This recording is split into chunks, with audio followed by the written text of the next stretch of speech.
మానవులను కష్టముల నుండి విడువ చేయగల మహిమాన్వితమైనటువంటి వ్రతం గలది. అది ఒక సత్యనారాయణ స్వామి వ్రతం చెప్పిన వాడాయను. ఈ వ్రతం చేసిన వారును సమస్త దోషముల నుండి విముక్తి పొంది సకల సుఖంగా ముందు రాజ్య సాక్షాత్ విష్ణుమూర్తి నారద మహాముని చెప్పిన వాడాయను. ఇంతలో నారద మహాముని జోక్యం చేసుకుని ఈ విధంగా అడుగుచున్నాడు.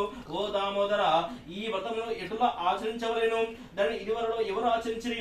అది ఎంతయో సవిస్తరంగా తెలుపమని ప్రార్థించను. అప్పుడు ఈ విధంగా చెప్పుచున్నాడు శ్రీ మహావిష్ణువు. ఓ నారద, ఈ వ్రతం చేయవారు పూజ స్థలమున గోమయముతో అలిగి శుద్ధి చేసి 5 రంగుల చూర్ణంతో ముగ్గులు పెట్టి దానిపై నూతన వస్త్రం పరిచి దానిపై బియ్యము పోసి బియ్యంపై పూర్ణ కలశం ఉంచవలేను. ఆ కలశము వెండితో గాని రాగితో గాని ఇత్తడితో గాని మట్టితో గాని చేయించవలేను. లోభత్వము చేయరాదు.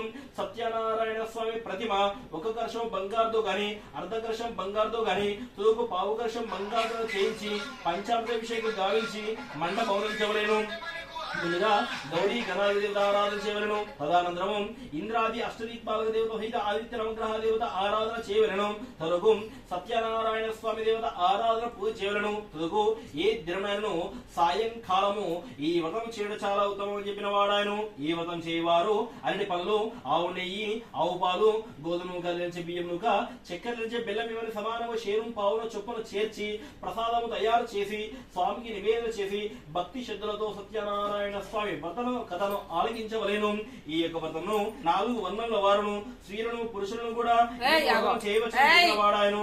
ఈ వ్రతం చేయవారు సత్యనారాయణ వ్రతం చేయవారు బంధువులకు భోజనాలు పెట్టి అని చెప్పేసి సాక్షాత్తు మించినది ఏది లేదని చెప్పిన వాడాయను. ఇది రమాసహిత సమాప్త.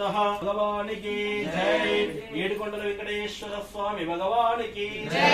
నమస్కారం చేసుకొని